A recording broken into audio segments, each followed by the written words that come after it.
we now proceed to the main item of business, which is an In Conversation with Dominic Cummings. Dominic Cummings is a political strategist who served as Chief Advisor to British Prime Minister Boris Johnson between July 2019 and November 2020. Before working in Number 10, he was the Director of Vote Leave, an organisation which successfully campaigned for the UK to leave the European Union in 2016. Between 2007 and 2014, he was a Special Advisor to then Education Secretary Michael Gove. Growing up in Durham, Dominic worked as a doorman at the nightclub Clute as a teenager. Will you all join me in a round of applause to welcome Dominic to the chamber?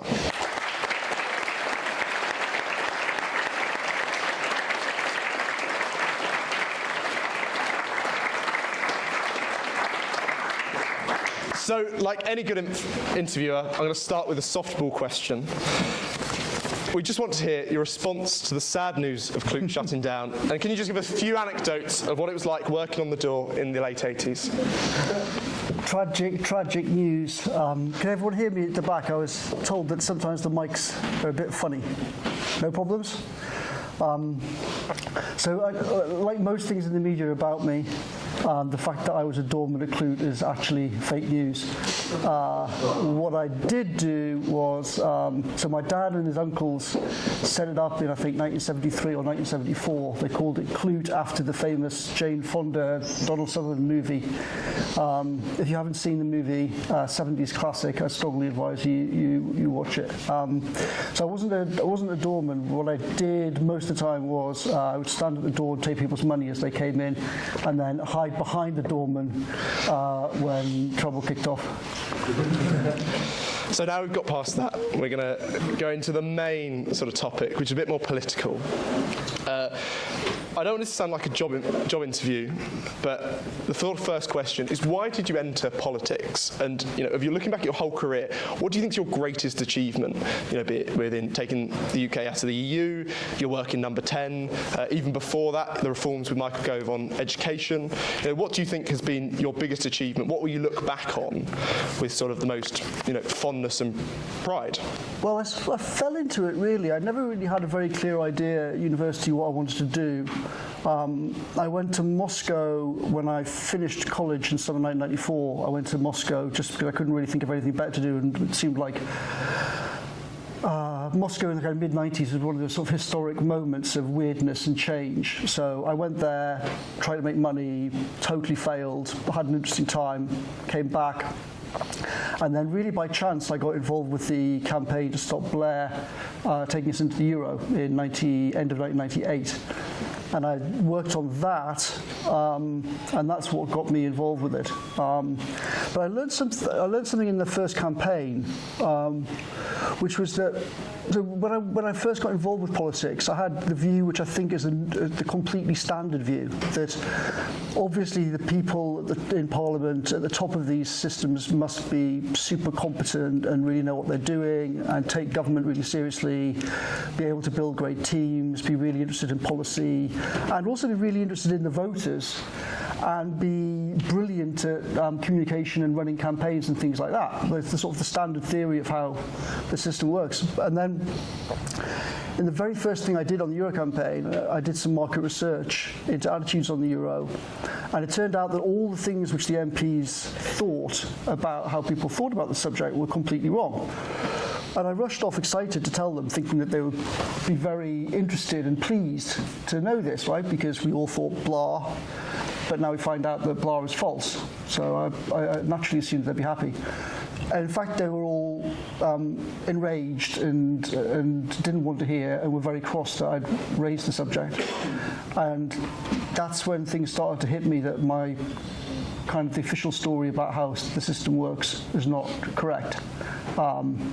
And as I dug deeper and deeper into it, all the way into the deepest, darkest corners of the deep state with nuclear secrets, you just find more and more, all the way through the system, you find that the official story is not correct.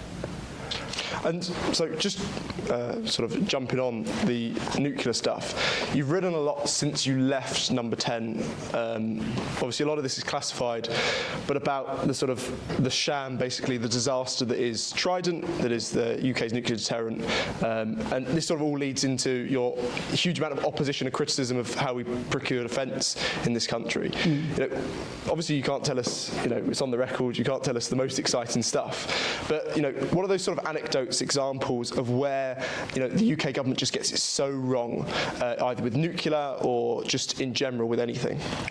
So I think there's a tendency to think that, well, maybe politicians, you know, don't pay so much attention to X or Y that's in the news, but it's not a huge priority. But obviously on the biggest things like nuclear weapons or bioterrorism and stuff like that, well, obviously these things will be taken incredibly seriously, and there'll be brilliant people working on it, and it'll be a huge priority for the system. That is not at all the case. The truth is that not even things like nuclear weapons and bioterrorism are now taken seriously. And why is that? Oh, sorry. So on the nuclear stuff, pretty much like all the way through the system, a lot of core infrastructure that's needed because obviously it's not just about firing weapons. There's a whole infrastructure that's built to deliver these things and maintain them and everything. There are problems throughout the entire structure, and they've been building for decades now. It's a huge problem. It's many tens of billions of pounds worth of a problem. It also means, of course, that all the figures that you see in the OBR, all the figures that you see the politicians talk about now in the election, are all completely fake figures, because all of those figures, including all the OBR figures, do not take into account the fact that there is multi-tens of billions hidden because of the broken nuclear enterprise and the way that each government basically repeatedly has classified the horror show, punted decisions down the road, and then gutted more and more of the MOD's conventional budget to kind of backfill the nuclear budgets.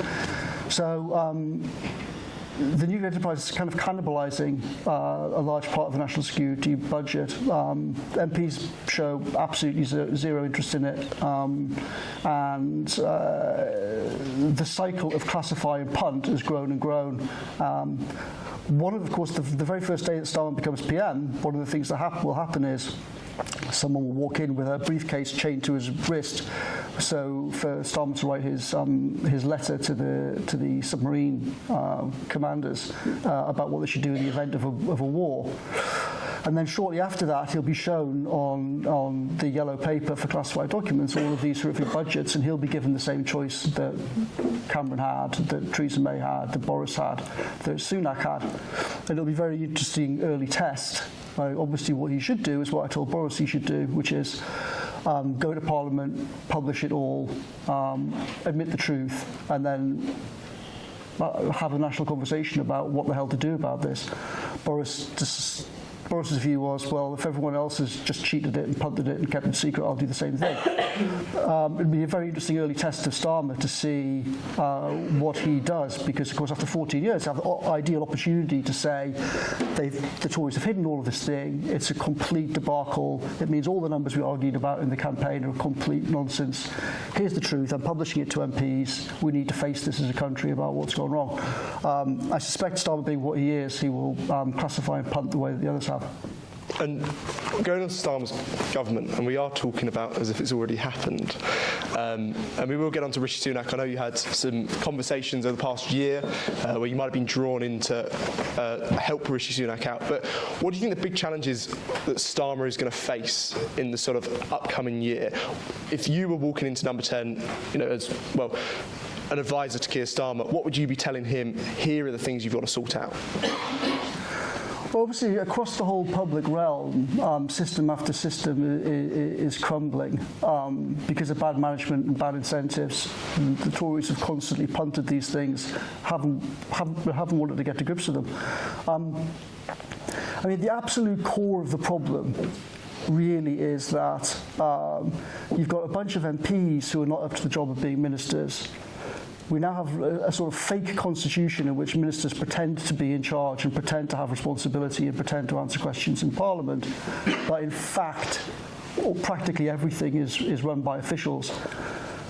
And also we've seen a huge decline in the quality of officials over the last 40, 50 years. Elite talent has increasingly moved to things like a combination of maths, money, VC, startups, tech, hedge funds, things like that. So the quality of the people at the top is very, very different than it was 50 years ago. And you have these kind of pathological bureaucracies now in Whitehall that we saw in COVID. You can see on Ukraine similarly, where they basically are operated for the benefit of the people in the system, not for the benefit of the country.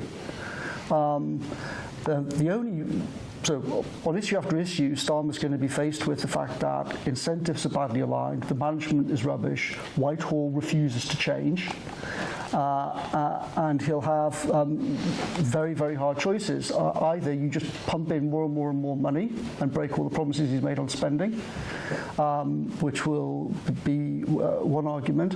The only way out of that is to actually change how these things are managed. And that involves saying to senior civil servants, if you don't accept the following things are changing, you're fired. And everything about Starmer that you can see so far is that he is not that kind of character. The most obvious example was in 2022, there was that horrific case where the Met police officer had kidnapped that woman off the street. The entire country was basically saying, this is the latest in a long line of horror shows from the Met. The Met is clearly a dysfunctional organisation. Boris, for his own corrupt reasons, couldn't fire Cressida Dick. So the biggest open goal in British politics was simply for Starmer to go on TV and say, obviously the senior management at the Met have to be fired. This organisation has had one nightmare after another. This is the final straw. What did Starmer do? He went on TV and said, I stand by the Prime Minister and the management of the Met. So I think that tells you what Starmer's instincts are. He's grown up in a system which is always, always, always defend the system. And that's where I think he'll fail fast and hard. So you talk about the quality of MPs, of senior civil servants, the people that run in this country. Why has the quality declined? Why, what is it with the system that we have that means that the top talent that you have always tried to bring into government just, doesn't want to go? Why is it that we end up with these lacklustre politicians? And is that why, we are in the malaise that we are in this country? It's a mix of things, and once certain dynamics get established, it's very hard to change. I think smart, able people have a lot of options about how they can spend their time. And they know that now, not only is the job of being an MP largely a fake job, the job of being a minister is largely a fake job. 50 years ago or 150 years ago, being Foreign Secretary or Home Secretary or whatever, you were actually in charge and the jobs were real. Now those jobs are very largely fake. And talented, able people don't want to spend their time in those kind of fake jobs. That's a big part of it. Another big part is obviously a big social shift over time, whereby financial reward, the sort of ratio in financial rewards between public service type jobs and what you can make in hedge funds, what you can make in VC, what you can do building your own company, etc. That ratio has grown and grown. So that's another reason. Another reason is the craziness of the media. So if you think, do I want to do a fake job for a lot less money than I could make doing other things, and have to deal with the insane media? It's not a very appetizing. It's not very appetizing combination for able people, and therefore you have kind of reverse selection effect, whereby a lot of the people who want to be MPs are exactly the people that we don't want being MPs. And then similarly in the civil service, you've got a very powerful anti-selection effect, whereby what happens is the extremely able young people, of which there are many, very largely leave in their 30s because they look at the middle management above them and they say, I don't want to spend my time like this, I don't want to become my boss. The system is pathological, it's awful. They leave, and the worst kind of HR people who are lazy, they don't want to do anything, are highly risk averse, they're the ones who all get promoted, and they're the ones who then take over the HR system and they promote in their own image. So you have this reverse selection whereby the great young talent leaves pretty early, and then the top jobs now are filled by people who are just completely incapable of doing them, as we saw in COVID. And so speaking of COVID, that was the key part of your time in Number 10, advising the now former Prime Minister. During that sort of crisis, how do those failures that you talk about of a failure for quality cabinet ministers, quality senior servants, could you share with us a few anecdotes of where, the people at the top, the people you're having to deal with, have adversely, negatively affected this country through their incompetence, through their sort of vanity? Who were the big people who were sort of blocking, who hurt this country? And what are your sort of views and reflections looking back on that? Well, it's a huge subject. Hard to know exactly where to start, but I'll say two things that kind of illuminate broader problems. One is that late in March, I was in the cabinet room when officials came in and said, well, the NHS is going to run out of PPE next month. Why is the NHS going to run out of PPE? Well, we put the orders in, but it'll be months before they all arrive from China. Why will it take months? Well, because that's how long it takes for the ships to get from China to here. Why are we shipping it? Well, these contracts have all gone through the procurement system. It's always done by shipping. That's what the rules are. Okay, so we're going to run out of PPE for NHS staff in the next 3 or 4 weeks. The peak of COVID is going to be in about 3 or 4 weeks, and all of our stuff's just going to be on boats. Yeah.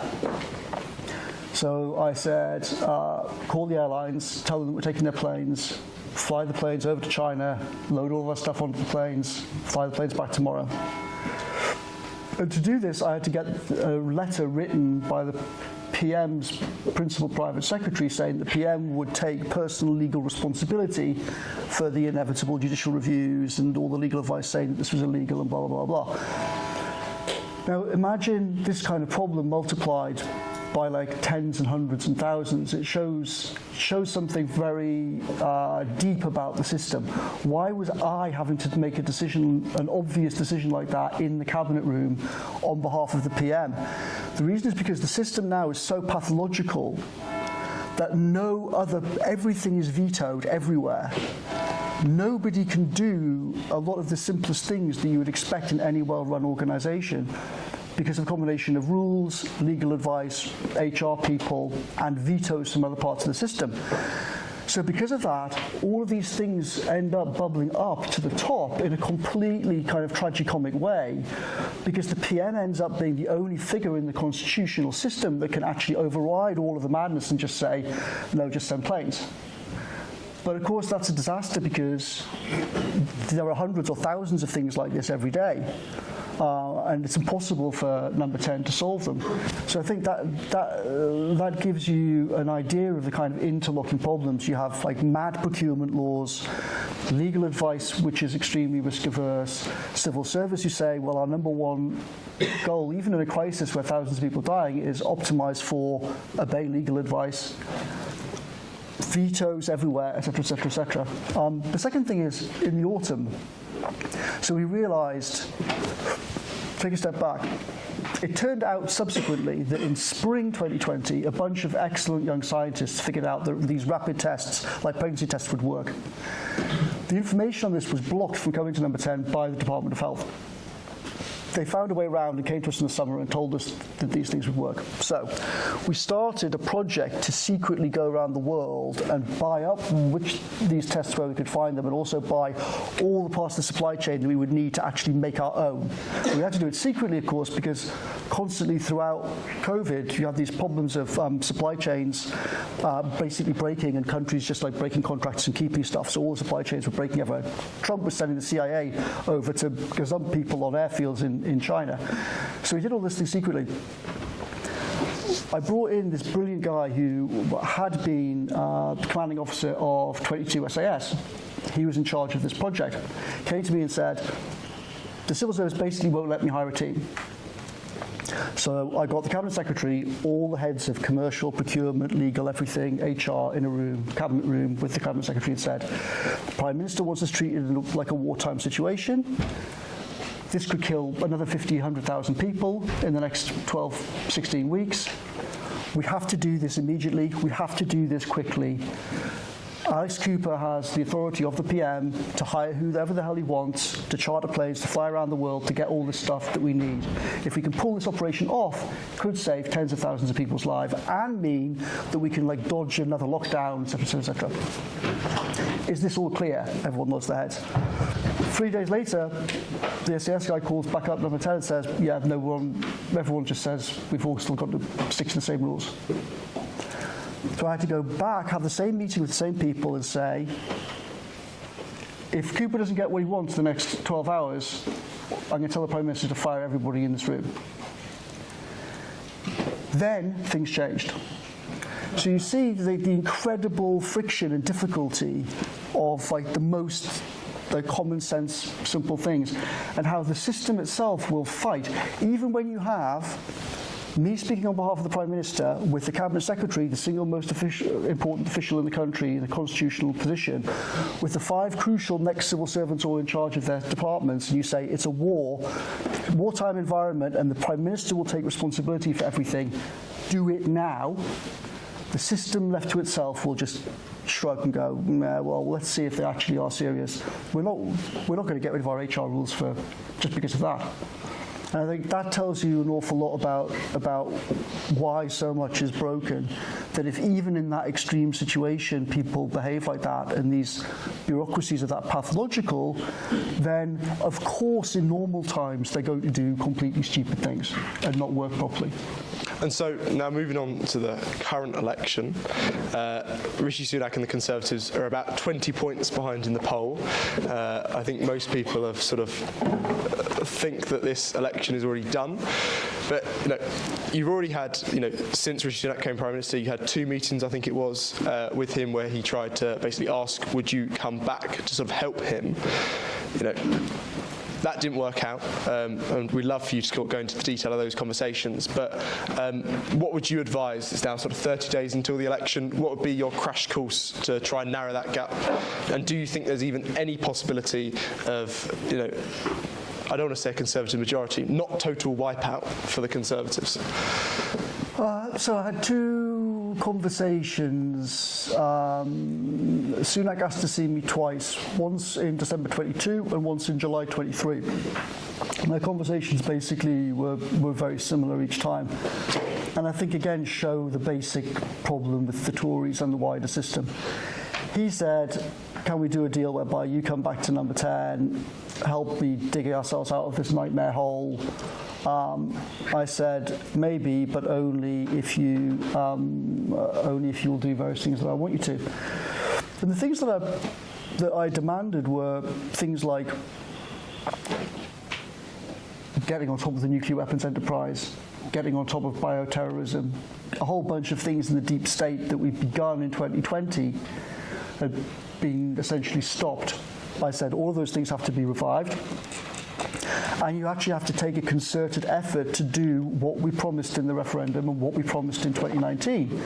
Both of those elections, Vote Leave won because we promised very, very dramatic change and the country wanted very dramatic change. Yeah, after Boris decided to cheat his deal with me in 2020, they then just sat there for 2 years, cancelling everything, doing nothing. I said to him, you've got to actually commit to doing what we promised, and that means radically different direction for the country in all sorts of ways, whether it's on the economy, productivity, whether it's on the MOD and national security and all that sort of stuff, whether it's on public services. But his basic answer was, if I do what you want, then the MPs and the media will go insane. So I can't do that. And I said, well, if you don't do what I want, then you're just going to be going to election, which is 14 years of Tories, nothing works, it's time for change, and you're completely knackered anyway, and the party might just even blow up. So why not at least try to just be a good government and then see where the chips fall.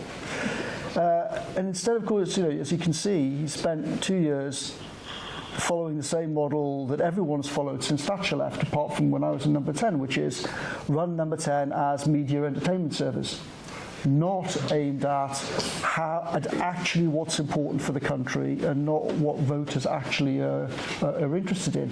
He spent the entire time tacking day after day to what this faction of MPs want, or that faction, or what the Daily Telegraph wants today, or what the Daily Mail wants tomorrow. And of course, it just means strategic failure. And in the end, he's united everyone in thinking that he's rubbish.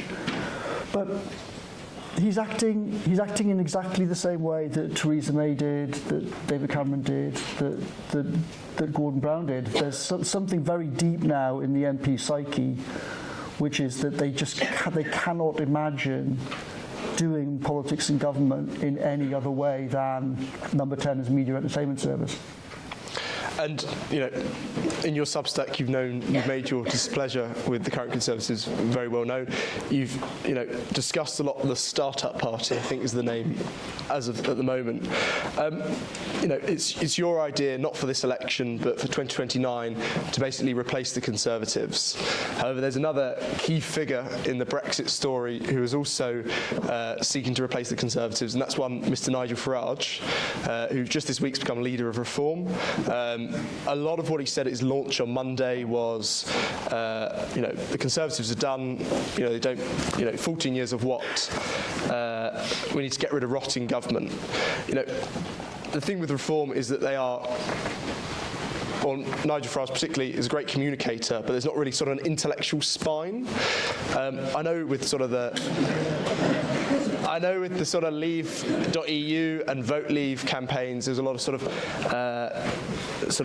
disagreement on the direction to take the campaign to leaving the EU. But would you ever consider, parking the Startup Party's aside, to sort of provide that sort of deeper thought, deeper vision to a party like Reform, who is well on the way, if you sort of look at the polls, to replacing the Conservatives as the main right-wing party in this country?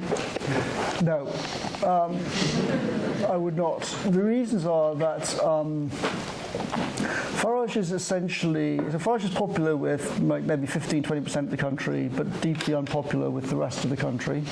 So there's a natural limit to what he can do. He can certainly, over the next month, help push the Tories into double-digit seats and maybe destroy them. But there's no way that he can win 40-45% of the electorate and form a government. But I think at a deeper level, Farage is just a sort of different branch of the same phenomenon. Farage's obsession is the Today programme and the Daily Telegraph, the same as the Tory MPs is. It's not a project to actually change how the government works. It's a kind of it's an anti-immigration pressure group, essentially, and a vehicle for him, and also so that he can increase his speaking fees in America. But it's not a solution to our problems. If we want things to change, then there's the absolute core aspect of it is that the quality of people must change at the top of the political system. It's pointless talking about systems and incentives and all these other things if the overall system carries on being run as it is now, where it excludes roughly 100% of all the most talented people in the world. You have to find a way of getting able people in at a political level who are then prepared to essentially rip up the current system of the civil service. I'll just say one thing about civil service. The fundamental principle of the civil service now is that it recruits almost entirely internally. So its story is, we're a Rolls-Royce civil service, we're open to the world's talent, blah, blah, blah, blah, but it's completely fake. Almost all appointments are internal. So all of these things end up being run by an internal cast of people who are a very particular kind of person, extremely risk-averse, extremely anti-entrepreneurial people. And almost all the people who can actually build things, whether if you're an entrepreneur that can build a company, if you're a scientist that can do research, all of these people are by design unable to be hired by the system, and they want it like that. Now, if you look back in summer 2020, one of the things that we did was we pushed through the vaccine task force. It was obvious when the officials brought this. So the plan A was we basically begged to be allowed to do the Brussels programme, but we looked at the Brussels programme, and obviously the Brussels programme was just everyone having PowerPoint meetings with McKinsey and BCG for a year and nobody actually doing anything. As the EU itself admitted later, it was a complete disaster. So we said we're going to do it differently. Build the vaccine task force. How the vaccine task force work? It brought in actual experts who knew what they were doing from the outside world, and we basically chopped off all the bits like normal HR process and things like that. Lo and behold, surprise, surprise, it ends up being a huge success. What was Whitehall's reaction? Was Whitehall's reaction, oh, this is wonderful, a great British success, we can now double down on the success, move on to the next generation of vaccines that actually stop people getting the disease. Great for Britain, great for the world, we can make money, save lives, blah, blah. No, of course not. They killed the vaccine task force as soon as they could do because it was seen as a disaster in Whitehall, because it showed everyone up, it showed up the old system for the farce that it is. So they killed it. Now, if you're going to, Farage and people like Farage are not an answer to this, to these sort of problems. If you're going to solve those sort of problems, the system overall needs refreshing from the most able people who are almost all now currently doing other things. And that's the big challenge. Now, of course, another problem is that the more and more mad normal conventional politics gets, the harder it is to persuade people here and in America to get involved, right? Because the costs to them get higher and higher. So it is hard, for sure. But if it's ever going to happen, now is probably now might be the best chance since the 1850s to get rid of the Tory party, which I think would be a great thing for the country. Okay, we will now move to questions. Please state your name and college for the minutes. Who'd like to go first? The gentleman standing up at the back. I am Matt Wilson, TG. My question is, you've been very critical of the two major parties and Reform UK, and I assume you'll be quite critical of the Greens and the Dems. I've seen that you've got your start-up party, but that won't be taking the election if it takes off at all. So I was wondering, will you still be voting Conservatives, and do you have kind of any sympathy for people who don't vote at all if they kind of don't feel any of the candidates are appealing to them? I certainly will not be voting for the Conservatives. I can't see why one would do after this, because they're not even pretending to have any kind of serious way forward for the country. Often in politics and in history, you see parties say things which you think, well, they're probably lying, or the people are too rubbish to be able to do it. But at least they've got some kind of spin.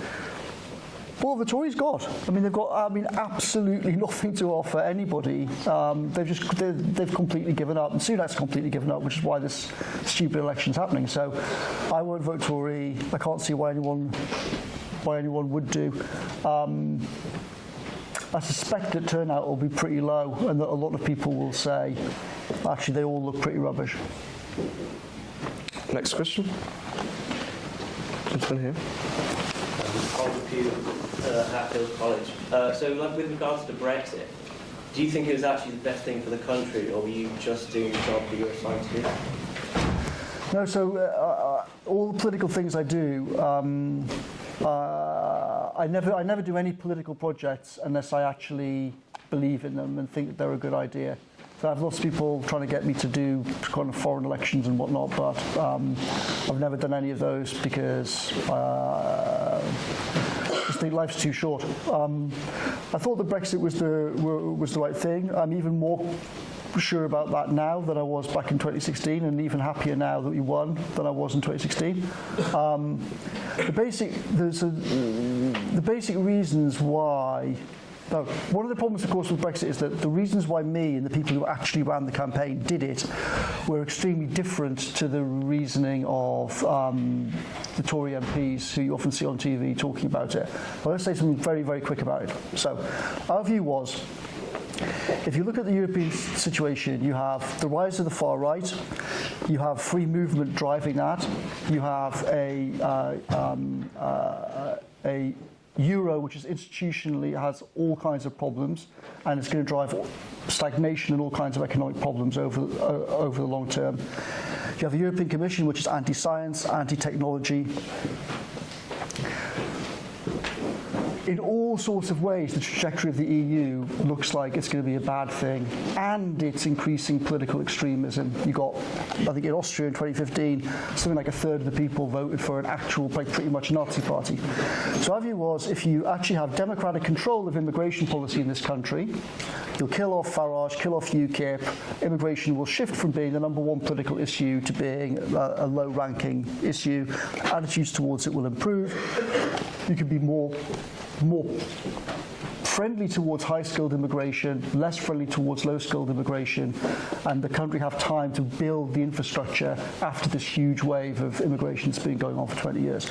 At the same time, it will force the country to go down a different path off the Tory and Labour economic path, whereby you actually take science and technology seriously, and also you revive the political culture. Instead of having a political culture whereby the MPs are constantly blaming Europe for everything, they will actually have to take responsibility and will know who's in charge when things fail. I think if you look at the dynamics in Europe, I think all the things that we said back in 2015, 2016 have basically continued. The problems with the far right have got worse and worse. If I'd said in the referendum that you'll see like close to Nazi party in Germany, close to leading the polls, the FT and the Economist would all have laughed and said they're completely insane, but of course that's now the situation. So I think those dynamics in Europe are playing out exactly as Vote Leave feared that they would do.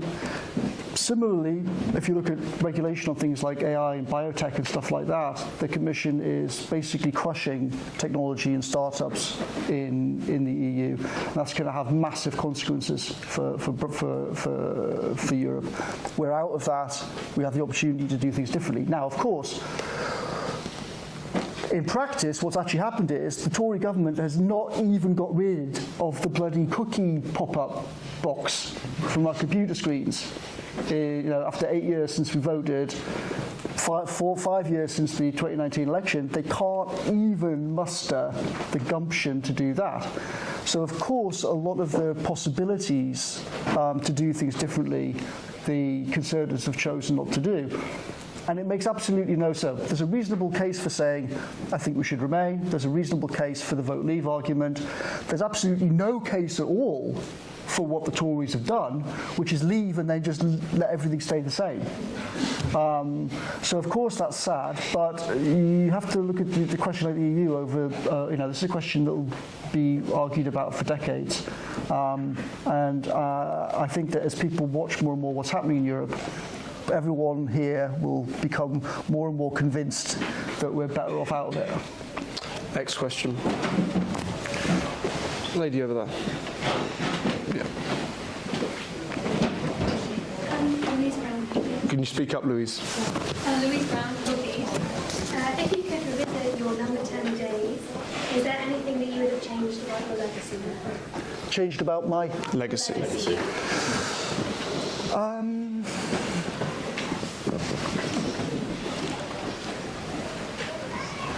I think probably, obviously, so the whole question about realising through February and early March that the whole spin from the Cabinet Secretary and the Civil Service that Britain's the best prepared country in the world, everyone's going to copy what we're doing, vaccines will never be relevant, herd immunity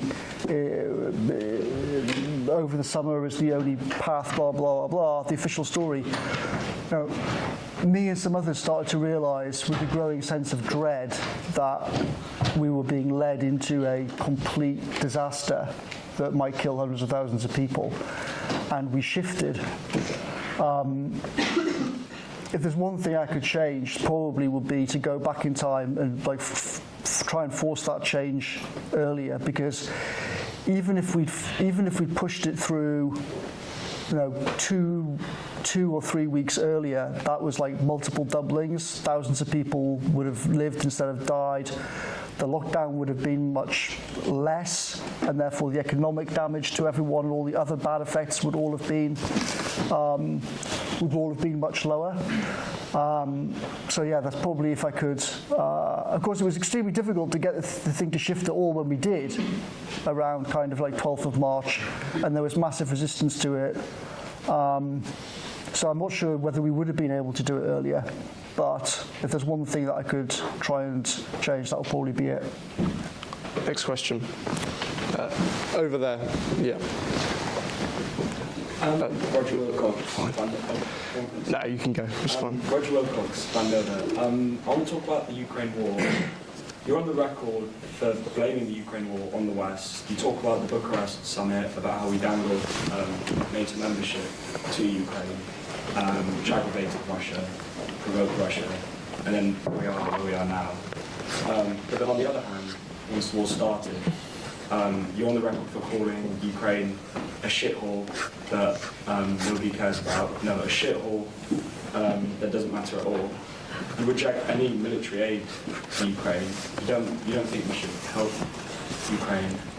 So I was wondering how you can reconcile those two viewpoints, because you accept that we're responsible for tens of thousands of Ukrainians dying, but on the other hand, you don't think we should act on that responsibility. So I think if you look at the context on Ukraine, right? If you go back to the early 1990s, after the end of the Soviet Union, there was huge debate in policy circles. At that point, a lot of the people who'd actually been around at the beginning of the Cold War in the late 1940s were still alive, including two of the most senior people, a guy called George Kennan and Paul Nitze, who wrote a lot of the original documents on containment in the late 1940s. There was a big debate about what to do in the future. And those guys who'd actually won the Cold War said unanimously, well, the most stupid thing that we could ever do would be to start expanding NATO towards Ukraine. That would be the fastest way to be back in another Cold War and back to Cuban Missile Crisis type scenarios and possible nuclear conflict. But it's such a mad idea, like we don't have to worry about it. That was the conventional wisdom in the early 90s. Fast forward 2007, 2008, the exact same people who lied and totally screwed up the whole Iraqi adventure persuaded Bush and Cheney to start this campaign for Ukraine to join NATO. It was completely misconceived. We should never have begun that whole process in 2007, 2008. So you have this spectacle where, on the one hand, we began to encourage Ukraine, an extremely corrupt mafia state, same as Russia, to start thinking it could join NATO and the EU, while simultaneously Britain, partly because of the pressure of a bunch of lawyers and finance people, was the official laundry for the whole KGB mafia operation under Putin. In Moscow, London's nickname is literally the laundry and has been since the mid-90s. So we allowed that whole racket to continue because a whole bunch of lawyers and bankers were making a fortune out of it, and the Treasury was happy because we were then skimming off taxes from the whole thing. Simultaneously as well, we allowed Putin to send over KGB hitmen and whack people on the streets of Britain, and we did nothing about that. So we did like the worst possible combination of policies. We provoked Putin by pushing for the mad Ukraine joining NATO, whilst acting in a way that made Putin think they're a bunch of weak, useless idiots who won't actually do anything. They don't even do anything when I send over a KGB guy to literally chop people's heads off on the streets of London, which he did. Now, So, are we to blame? We are partly to blame, therefore, for this whole situation. Now, at the same time, Putin is a terrible person. It's not all our fault. Having got ourselves into this, so what situation we've now got ourselves in, with the sort of approach that you would expect from countries that delivered the COVID response, here's what we've done. We've escalated a war of attrition, number one. Number two, we've simultaneously provoked a fight with China over Taiwan and got rid of a 70, 80-year bipartisan policy on one China towards Taiwan, thus pushing the world's biggest manufacturing country into alliance with our enemy, whilst we've got a war of attrition. And number three, we've left in place the exact same combination of disastrous procurement rules that killed tens of thousands of people in COVID. We've left all of those rules running in the MOD, guaranteeing that the MOD can't build anything, can't buy anything. The MOD fiasco continues. Right? It's hard to imagine a more stupid combination of policies. The massive winners from it obviously are China, who are completely laughing at us, because China is now selling all of their stuff to Russia at massively inflated prices to blow up all our shit in Ukraine for free. Like, you literally can hardly imagine such a stupid combination of policies. Meanwhile, media coverage of all of this, as usual, is zero. Zero. After the COVID fiasco, what did the media do about procurement and killing thousands of people? Zero. Now we're literally in a war where nuclear threats are being made and calculated. Still, there's absolutely zero coverage of the fact that the MOD is a corrupt disaster zone, can't buy anything, can't build anything. So I think our attitude should be peace abroad, regime change at home. We should be trying to change our own regime here for the disaster that we have, and stop trying to think that we can run complex imperial adventures as if we've got people in charge like Otto von Bismarck with generals like Helmuth Moltke from the 19th century. We haven't. We've got an idiocracy in charge, and idiocracies can't run empires, and they particularly can't run imperial adventure wars. Next question. The guy in the baseball cap at the back. Could you speak up, please? Aiken Furlong, Castle College. You've talked a lot about government contracts and how they're procured. My understanding was that the bureaucracy was kind of put in place to prevent corruption and people giving contracts to their friends, which was kind of one thing that Ukraine suffered from, and we sort of saw during COVID with the Michelle Mone affair. What would the ideal government procurement process for contracts look like, and how should it work?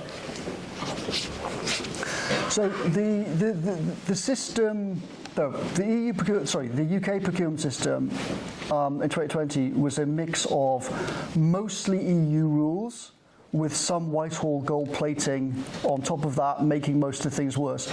So I don't want to, it's not fair to say that the whole thing was an EU problem. For sure, our own civil service made some of the core problems worse. But the fundamental framework for how procurement happened was the EU framework. It wasn't created primarily to stop corruption, which is not the number one priority in Brussels. The framework was originally constructed, like everything to do with the single market, to enhance the power of the European Commission and Brussels over the EU system, and to operate as a structure for the EU single market. So it wasn't set up with kind of British corruption or British MPs in mind. I mean, obviously it's a massively complicated subject, but in a nutshell I would say this. If you go back to how Britain, America and other countries did procurement in the war and just after the war, you see that they operated on completely different principles than they do now, and they also could build everything much faster and much cheaper than we can now. if you look at some of the things that are currently underway, I started a thing in government called Project Speed, which was to investigate the incredible lengths of time on some projects and to see how to speed them up. One of them was the A66. It's due to take 30 years to dual carriage 18 or 19 miles of road at a cost, obviously, of billions. Completely insane. And the reason for that is because you have a whole set of things operating sequentially. So you have first decision-making cycle taking years. Then you have the first planning. Then you have the appeal on the planning. Then you have a judicial review on the planning. Then you have the environmental thing. Then you have the appeal on the environmental. Then the judicial review on environmental. Then repeat that for another 2 or 3 cycles of the same thing, each of which take 2, 3, 4 years. And then before you know it, a project that we would have done in 1950 in like a year is taking 30 years and at a vast expense. It's a problem across the West, though. It's not just a problem in Britain. America has got very similar problems. It started a lot of the rot in the 60s, where essentially the systems that were fast and efficient that we built in the war were replaced partly under the pressure of the Vietnam War in America. They basically replaced the system that worked brilliantly with the nightmare that we've now got, and has been resistant to all attempts at change subsequently. And I think COVID and Ukraine have shown just how deep the rot is, right, and how pathological these institutions are, because normally in history, things that are broken carry on being broken until either a pandemic hits or a war hits, and then that's what forces change, and then you rebuild things. So like in the mid-19th century in Britain, the Victorians built a whole bunch of public health infrastructure after various diseases. We're in so much trouble that we've had the worst pandemic in a century and the worst war in Europe since 1945, and everything is carrying on exactly as normal, and all of Whitehall's happy, and all of the media's happy, and all the political parties are happy, and it's a non-issue. Next question. Lady there. It's fair to chicken and egg doctrine. So 2 things that you identify are 8 people and 3 bureaucratic. Oh, what people, sorry? So the things that you identify as causing problems within the British politics is people and bureaucratic systems. Yeah. So to give it the chicken and egg treatment, which one do you think needs to change first? People, because there's no point changing bureaucracies if you've got the same people in charge, because the same pathologies just continue. The only way that any of these things, the way to do it is basically what Elon did with Twitter, right? And the response to what Elon did with Twitter is itself shows a lot. Elon went to Twitter, found a completely dysfunctional organisation, fired 80% of the people. What happened in the political world? The political world all said, right, this is the guy who built SpaceX. The political world and all the media laughed at him and said, ha ha ha, this idiot doesn't know what he's doing, he doesn't understand anything about management. Right? This is British MPs and journalists saying this. The guy who built SpaceX doesn't know what he's doing. 5% of the people, obviously, everything has improved. And the rest of the valley has now fired 25-30% of people in company after company after company. So, like, historically, you see the same thing all the time. If you actually want to change these things, you basically need purges. Stalin was right. You've got to start with a purge. If you're going to change British government, you need someone to go in and do what we started in 2020 and say, we're going to start getting rid of large fractions of these people, both the senior management and bring in great people from outside. And then there are just tens of thousands of jobs which are non-jobs, right? Especially now, GPT-4 could replace all of those useless emails to each other. You don't need all of these people to do these things. But the answer to the chicken and egg thing is, the real answer to the chicken and egg thing is, the MPs now don't care about government. That's the fundamental thing, right? So people often think that in Westminster everyone is like arguing about what's the best policy for that and what's the best policy for that and how to improve this. Now, it's just not how people spend their time. It's not what the MPs do all day. The MPs gave up thinking about government. What happens now is you have a fake system where the MPs walk up Downing Street, the camera whirls, the media reports rousing cabinet about the following issue, the MPs leave, they smile, and everyone pretends that cabinet is where power is and where these decisions are. It's all completely fake. Cabinet is fake. The people actually running things, more than 99% of everything, are the officials who treat Cabinet as a complete joke, because it is a complete joke. The MPs are happy with this system. They don't want to actually take responsibility for the government departments and run them. As long as they're presented on TV as if they are in charge, and the fake story is preserved, and no one says, yeah, actually, you're not in charge, the permanent secretary's in charge. As long as that doesn't happen, then it's like WWE, right? The fake story is the real story in Westminster. So you're never going to change any of this unless you get a political force occupying number 10 that actually wants to, that cares about government and wants to change it. And we haven't had that since Thatcher was in. And even she wouldn't take on civil service. Next question. Gentleman at the front. I don't go to Durham, but Alpine College or Cameron Bennett.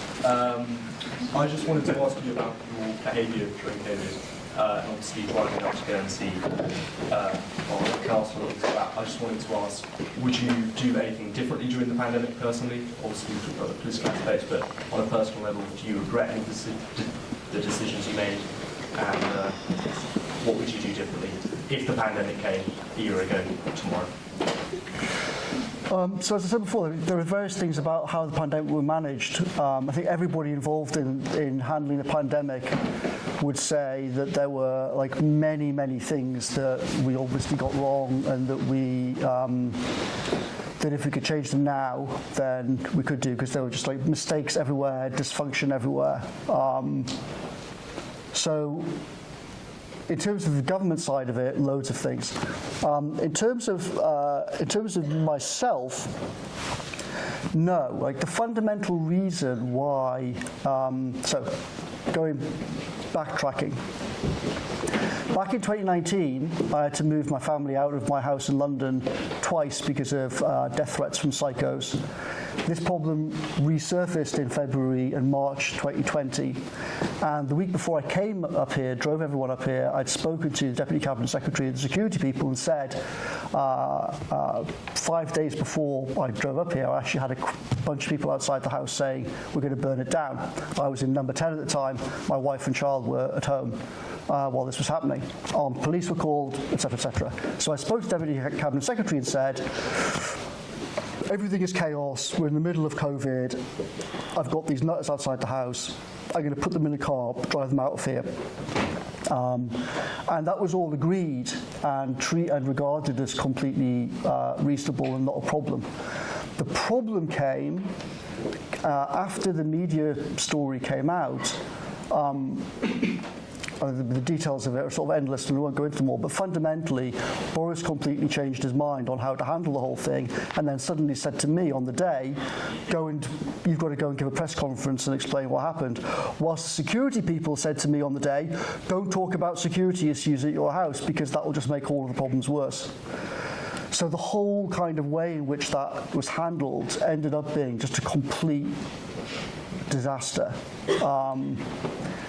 But it was kind of, the kind of disaster that happened when you got a PM who just changed his mind 15 times a day, unfortunately, which is what was happening at that time on everything, rapid testing, the border controls. 1 minute it was like stop everyone at the border, 90 minutes later it was open the border. So that was all part of the kind of general collapse. What happened with Boris essentially was that immediately after he nearly died, his attitude was actually like the best of the whole time that he was PM. His attitude was, the system has completely failed, it's all collapsed, it's all got to be rebuilt, we've got to rebuild the NHS, I've got to fire Hancock, I've got to fire a whole bunch of people, we've got to turn this whole thing around. And he had that attitude for about, I would say, 4 to 6 weeks, and that was the zone in which we pushed through things like the vaccine task force and a bunch of other things that worked well. Unfortunately, after that kind of mentality that he had dissipated, and by the end of and by kind of like late May, June, he was in a very different place. Next question. Lady over there. Yeah. Lieutenant Andrea of St. John's College. Do you think that given all of the different characteristics that set the UK apart from other EU member states, that UK membership of the EU was a mistake from the very start, or that it could have been done right under certain circumstances? Very good question.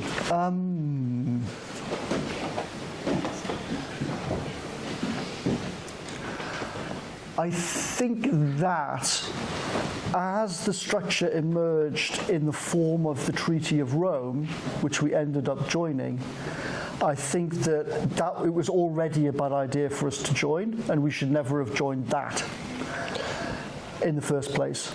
I think it was bad for us and also bad for them, partly just because of the mix of legal systems and administrative systems that just don't work well, having a common law system with EU law.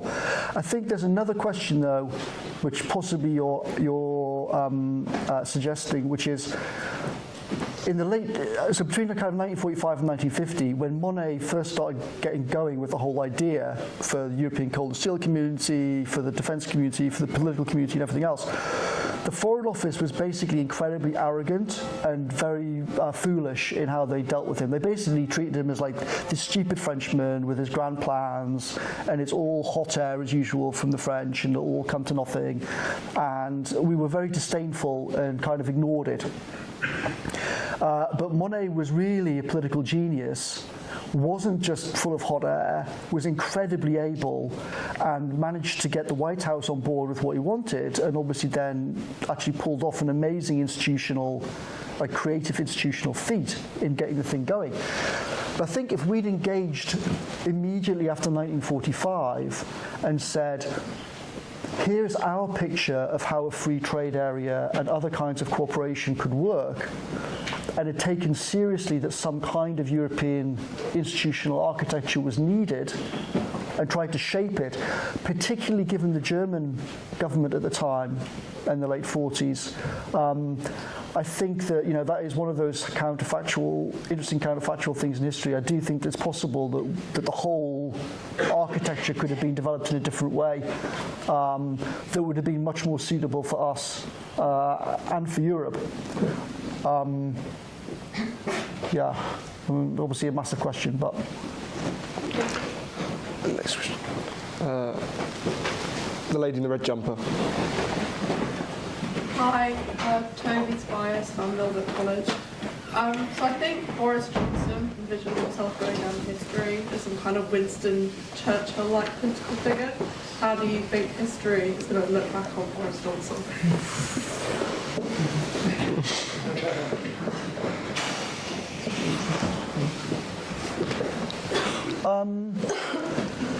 I don't think it'll be very kind to him. Unlike most of the Tories of the last 30 years, he will actually be in the history books because obviously Brexit will be such a big deal that Boris and the role he played in it is obviously going to be analysed an awful lot for many decades to come. I think the big historical turning point really was summer 2020, and I think it'll be an interesting thing for historians, particularly as if the Tories completely implode and disappear, which they might do over the next few months. That in summer 2020 you had a weird confluence of things. You had a worst pandemic in a century. You had the Vote Leave team in number 10, who were committed to radical change and wanted to do it, and it's why we'd done the referendum. You had the senior civil servants around number 10 and 70 Whitehall in the Cabinet Office had seen the system themselves completely collapse around them in total chaos and disaster. And you had an 80-seat majority, and you had a Prime Minister who nearly died and blamed the civil service and the system for nearly killing him. So you had this moment in summer 2020 when everyone kind of agreed right, everything is going to change. We're going to fire Hancock. We're going to rebuild the NHS. We're going to need a whole new economic plan. The whole centre of these core deep state institutions at the centre of Number 10 Treasury Cabinet Office are all going to change in how they operate. A bunch of people are going to get fired. A bunch of people are going to get hired. I got agreement from the Cabinet Secretary to say that the fundamental principle of the civil service since the 1850s of this promotion internally is going to end, and all appointments will be open by default, which is a revolution in British government. All of these things started to happen over a kind of 8-12 week period. And then Boris basically looked at Starmer and said, Starmer's so bad at politics that I don't need to do all of this stuff. Doing all this stuff is going to antagonise a lot of people. I don't actually need to do it. Starmer is so bad that I'll be able to win the 2024 election anyway. And secondly, of course, Carrie wanted rid of me and the Vote Leave team and wanted her own spads running things because she was sick of trying to run things via WhatsApp from the flat upstairs. Another historical counterfactual is that if Boris had stayed with his first wife, like the whole history of the last 4 years might have been different as well. Because his first wife, Marina, highly able lawyer, very, very smart, and during the referendum, so Boris is a character that kind of goes like this, right? He sort of like bounces around all over the place. But Marina kind of compressed his behaviour and kind of stopped the peaks and the troughs from going too extreme. She modified his character in very important ways. Whereas what Carrie did was she exacerbated the kind of extreme bouncing around and the craziness. So I think there's a reasonable argument that history often turns on such things. That if he hadn't ditched Marina, then the history of the last 4 years might have been very different. Next question. The lady there.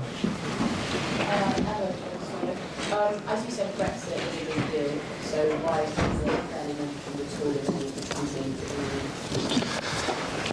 It's barely mentioned because Starmer is obviously running an extreme safety-first effort. He thinks that he wants to win back a whole bunch of the Red Wall seats that we won in 2019. He thinks that any mention about Brexit simply undermines his message in those with crucial swing voters in crucial marginal seats. Therefore, the less said about it, the better. The Tories, of course, have done nothing, so they've got nothing to say. As I said before, they haven't even managed to get rid of the stupid cookie pop-up thing. So if you can't do anything, what's the story going to be? I mean, obviously there are some things. They could talk about the vaccine task force and blah, blah, blah. But Sunak and the Tories, they've so collapsed. They haven't got any message about anything. So why would they have a message about Brexit? Right? They've just completely disintegrated as a political force. Gentleman there. Olivier Connacht, St. Andrews College. What is your take on the next European election and the political landscape that might emerge from it?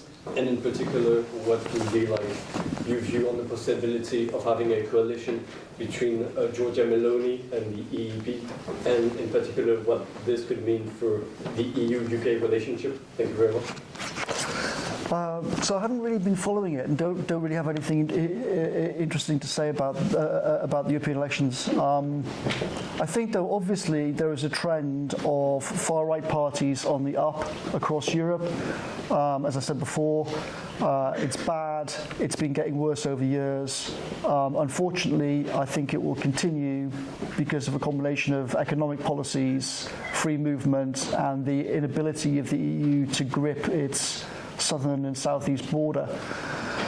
So I think all of those problems are likely to exacerbate, and also the way in which the Commission and a lot of governments are just increasingly hostile to technology and are kneecapping their own tech sector in various important ways spells more stagnation and more problems for the whole of Europe, which is bad news for all of us. But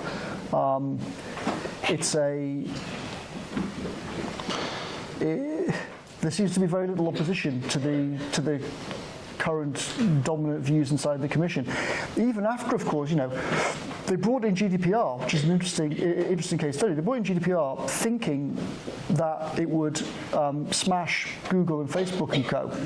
When me and others pointed out to them that it would have the opposite effect, that GDPR would actually help Facebook and Google smash entrepreneurs and small competitors, the Commission all laughed and thought that they got it right. But everyone can now see what the actual effects of GDPR are. The idea that it was a disaster for Facebook and Google is obviously laughable. But they don't learn from these things. In fact, they seem to just double down on a lot of this. Their story now on AI is Europe is going to be a leader not in the technology of AI, but trust in AI. Which is extremely bad news for European citizens, because it means that their only choices are going to be which foreign countries to buy from. They're not going to have their own companies. God, in the green polo there. Well, no, well, I couldn't see you, but yeah, you.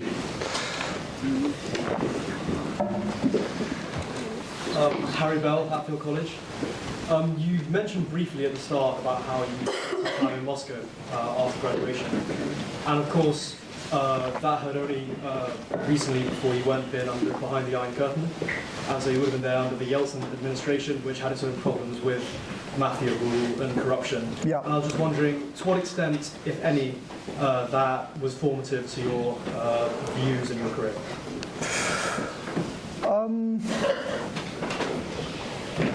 A lot, I think, in various ways.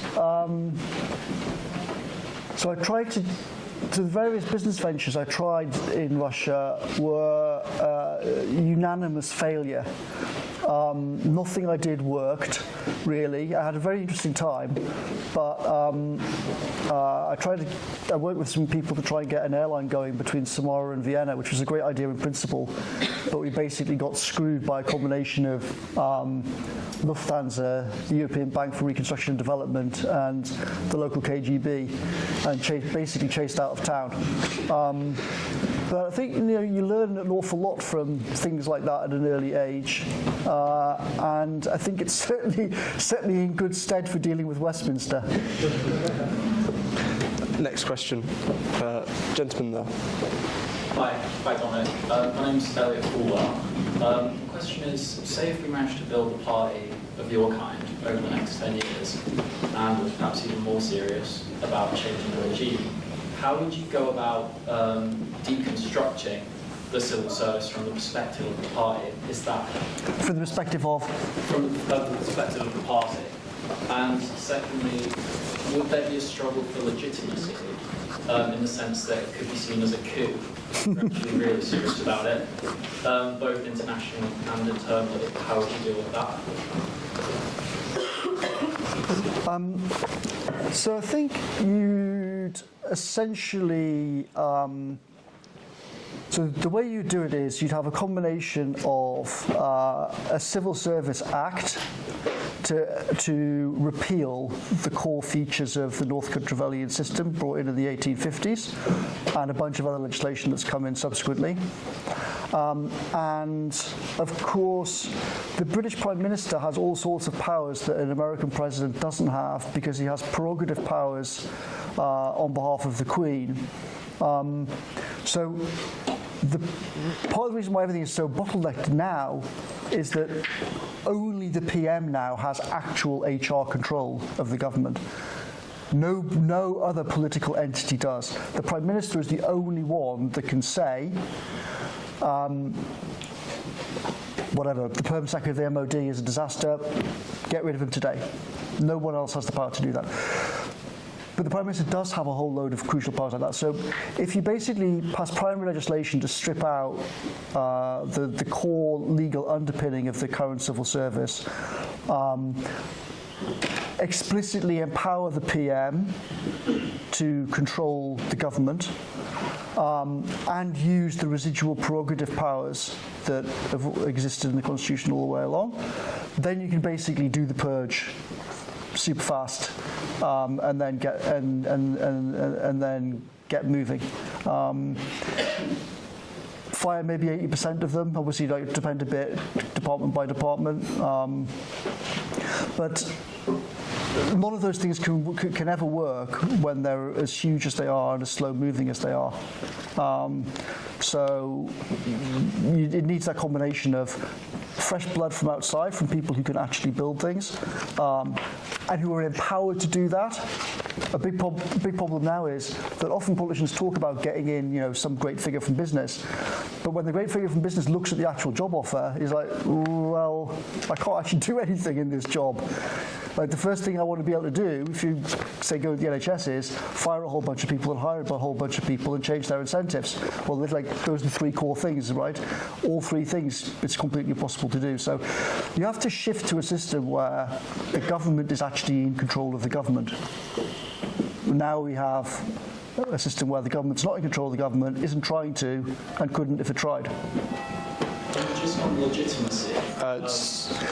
Legitimacy will come through the enormous triumphs of the new government. I think if it works, people are happy.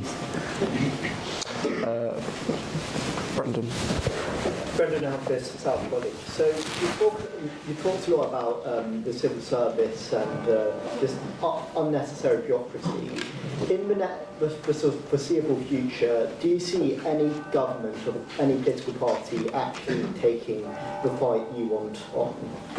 No, of course not, because they're not interested in it. As I said before, they're not interested in government and power and how to do anything. MPs now spend all their time trapped in the Westminster game with the media and about going on Today programme tomorrow.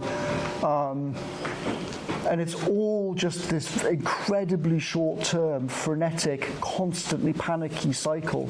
And it's just impossible to get them out of it. If you look back at 2016, 2019, right, Vote Leave team won both of those elections because we focused on reality and the voters, not on the media and Westminster. You'd think in a normal environment, if people pull off elections like that, then other people will learn from what happened. But in fact, the exact opposite is the case. They completely reject the lessons of why we won in 2016 and 2019 and just absolutely carry on day in, day out with a model that doesn't work and everyone hates. It's so extreme that with a few ministers came to see me in number 10 and asked for help, and I would say to them every time, like, your department has 3 or 4 key things. Stop giving interviews to the media. Just focus on doing these 3 or 4 things. And if you do that, in a year, 2 years, 3 years, you'll be a huge political success because you'll actually have achieved something. And just switch your phone off from the journalists and stop talking to them. And you know what every single one of those MPs did? They would go back and they'd say to their friends, that guy Cummings, I knew he was bad, but I didn't realise how evil he is. He's trying to get me sacked. He's trying to just completely do me in. That was the MP's natural response to the advice. Focus on doing well in government, don't focus on the media. They thought it was a trap to destroy them. And I think that tells you a lot about their psychology of how they spend their time and how they think their job, what they think their job really is. Okay. Right at the back. Great college. Aren't you dancing around? Could you speak up, please? The regimes that you admire today, the kind of regime you've articulated sounds a lot like China or Singapore or what Trump might want to do to the deep state if you were re-elected. You've spoken a lot about what you don't like. Can you speak about, I know you're a fan of Bismarck, but are there modern examples of regimes that you do admire? Because a lot of what you talk about, you had that interesting line, if it works, that's legitimacy. That's like the Chinese view, right? If you have enough economic growth, you don't need to be elected. So could you just, I feel like you're dancing around this kind of anti-democratic aspect of it. Well, it's not anti-democratic. I'm not saying that we're going to abolish elections. Quite the opposite. I think our team is much better at winning elections than the others are. So I'm not worried about elections. Bring on the elections. We'll smash the other parties as we did in 2016 and 2019. But I'm saying that, like, the idea of the legitimacy of, like, really fundamental changes to the state, inevitably the voters' views on whether that's a good idea and whether it's justified are going to be shaped by what then happens, right?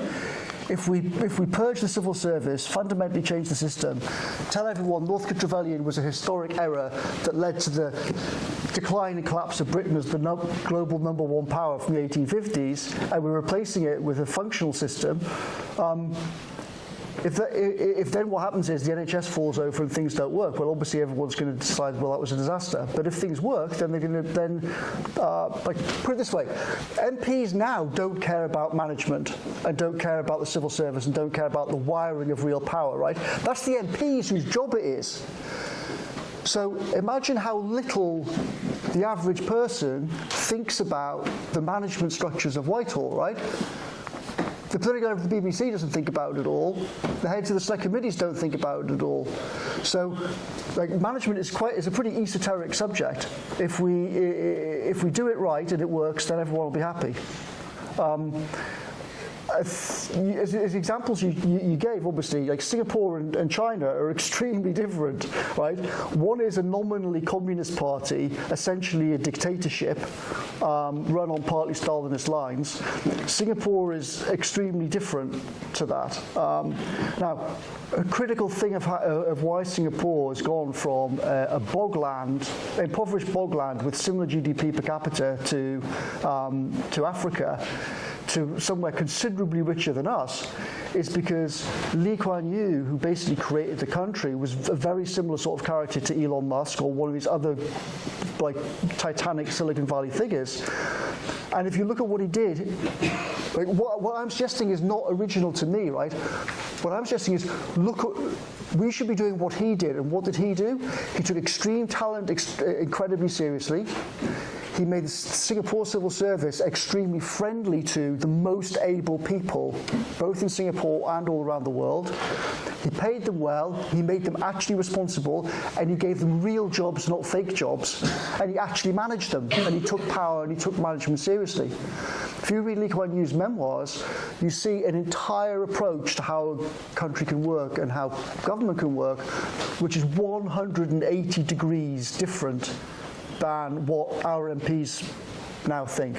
So yes, I do think that's a great model. I don't think from that like the democratic side of things in Britain should work the same as in Singapore, but for sure we could learn an awful lot about how the civil service and other things should work.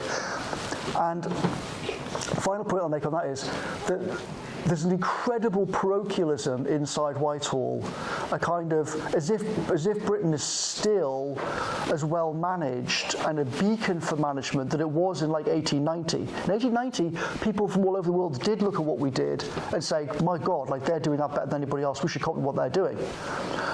People are not doing that now. People are copying Singapore. But a lot of Whitehall acts like we're still the global exemplar for these things.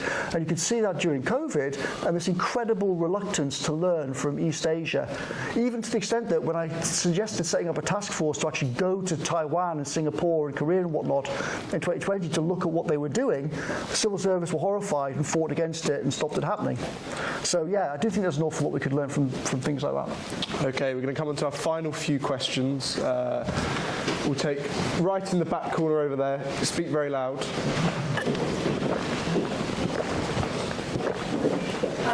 Hannah, Grey College. You want to reform the civil service so that it performs as efficiently as private companies.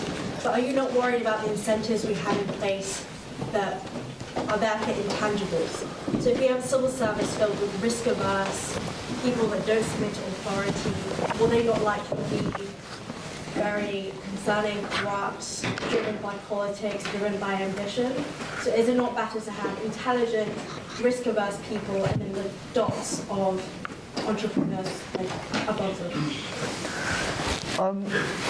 Obviously, it's a very tricky thing because companies fundamentally operate with an extremely powerful mobilizing incentive, which is the profit motive.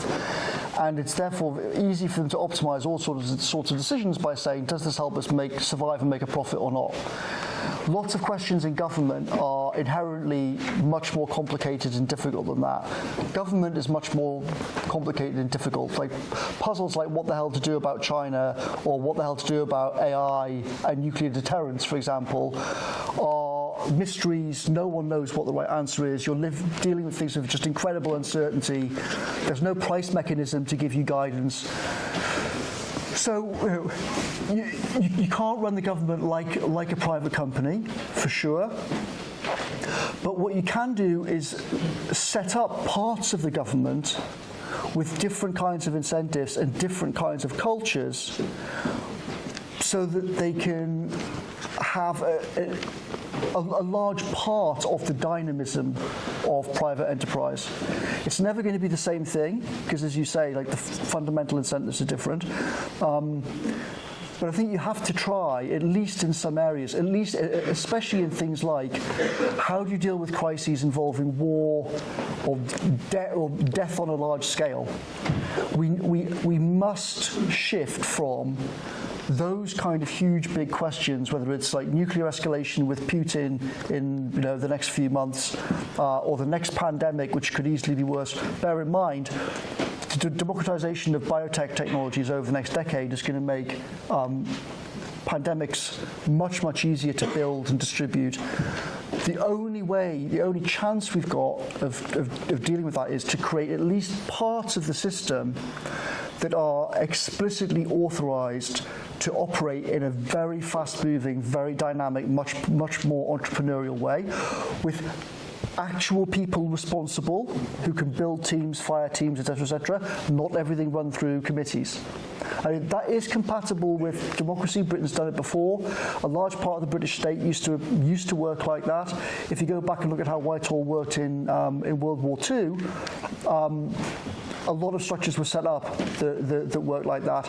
Doesn't mean getting rid of democratic accountability, but it does mean changing things very dramatically from how they're done now. Okay, penultimate question. There. Yep. My name is Casper Thompson. I'm at Reading College.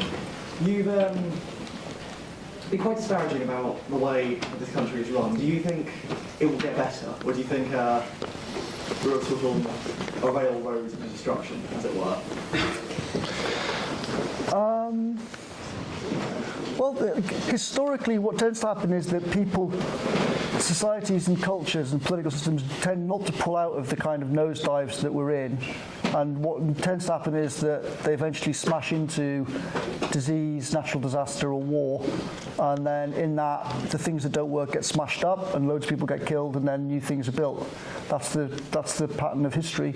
It could well be that what's happening now, I think in lots of ways is similar to what happened in the 1840s to 1870s period. If you think about that period, you had the generation that had beaten Napoleon died out. You had this sort of tide of new ideas, new technologies. The old people in charge were thinking, we're about to lose control of this. The kids are going crazy. The universities are going crazy. Something's going to blow. It does blow in 1848. Regimes are toppled, wars start, new countries are created in Germany, Italy, all over the place. And by the 1870s, you have a basically completely new Europe. And the beginning of all kinds of like deep philosophical, spiritual crises described in Dostoevsky, you can see emerge in that period that we're living with now. And arguably, it's the same thing happening to us, right? It's the generation that fought the war is dead. New ideas, new technologies, governing systems are pathological and can't adapt and can't cope. Wars breaking out, can't cope with pandemics. And maybe we're just going to go through the same thing of worse wars, worse chaos. Of course, with nuclear weapons and other things as well, plus AI coming. So, there's no guarantee that things are going to work out. Just because the 90s seemed to be great, doesn't mean that that's what's going to stay. Okay, final question. Right at the back on the right, or my right. Can you speak up, please? Yeah, Callum Oxley, Durham College. My question's about civil servants and how you've managed to keep a working relationship with them, particularly the senior civil service cabinet secretary, because you led many media campaigns against the civil service, demonising them, and you're very outspoken on your views of civil servants. So how did that work day-to-day in government and with policy? So bear in mind that most of the things that are written about that are fake news and not true. The most famous thing I'm supposed to have said was that I threatened a meeting of 150 of them with a hard rain, which has been repeated in thousands and thousands of newspaper stories. Meeting never happened, the comment never happened, so a lot of the things you read are not true. My relations with them were... So, one interesting thing maybe for people here is that a very kind of little known institution is the Prime Minister's private office. So sitting within like 10, 20 metres of the Prime Minister is a small group of maybe about 15 people. And they are young, they're not very senior people, but they're recruited because they are thought to be like maybe the stars of the future. And they do these jobs as private secretaries. Now, the overall system, in lots of ways, doesn't really make sense. But a lot of the people there are actually brilliant. I mean, I would go as far as to say, if you swapped each of the private secretaries, they kind of mirror the areas. So there's like one for Home Office, Deep State, MI5. There's another one for Foreign Office, MI6, etc. Another one for Health, blah, blah. If you swapped each of the people from the PM's private office in with the cabinet, in like 100%, even though these people, a lot of them were like 30-year-olds, I would say unanimously it would be an improvement over the cabinet for sure, and often by like a very, very big margin, because some of these young people were absolutely amazingly good. So the environment was not the kind of environment that the media depicts of, like we were all fighting and all at war. There were some brilliant people there and working incredibly hard and working very effectively. The real problems were not between me and the number 10 team, where relations were good. It was between the number 10 team and the cabinet office and other parts of the senior civil service. That was where the real problems were. And in lots of those problems, me and the officials in number 10 were actually on the same side. We weren't on opposite sides, we were actually on the same side. But going back to what I said before, very interesting thing, right? A lot of those brilliant people from that team are now no longer anywhere around in Whitehall. Because they've looked around, and if you're very able, like as they are, there's a lot of other things that they can go and do, and a lot of them have left. And the people who failed and got things wrong in COVID have all been promoted. A lot of them have been given awards of various kinds. So it's a complicated, very mixed picture. But like, the last thing I'd say to you guys is, like, you're all pretty young. Most of you here are pretty young. I think there is, so one bit of hope I would have is that my impression talking to people like you, so if you go back 20 years, a lot of the things I'm saying were seen as like completely crazy. If you go and read the Westminster reaction to stuff I wrote in like 2010 or 2014, the reaction was, he's insane, we've got a Rolls-Royce civil service, the system is all brilliant, he's mental, blah, blah, blah. Fast forward to now, a lot of people realise that what I'm saying is correct. And I think particularly younger people realise that they've been lied to by the politicians, they've been lied to by the media. 30 years ago, people like you basically like read the Telegraph, read the Guardian, saw the BBC, and believed a huge proportion of what you read, even though it was bullshit. I think a lot of people of your age now realise that you've been lied to about all of these things, and you can see in your own lives like how difficult a lot of things are going to be, whether it's housing, all sorts of stuff, right? The system is badly failed, and you lot are all going to be paying the costs of the failures of my generation and how my generation in senior jobs now has cocked up so many of these things badly. But you've got, so don't trust the media, don't trust the parties, don't trust the civil service, but you're young, and if you want things to go down a different path, you're going to have to go and build them. It's not going to happen with the people in charge now. So if you want things to change, you are going to have to find ways of building new things in the way that has happened historically, where new generations of young people like you have looked at the situation created by older people who've got them into a war or some other disaster, and the young people have had to build a new thing to replace it. And that's your lot.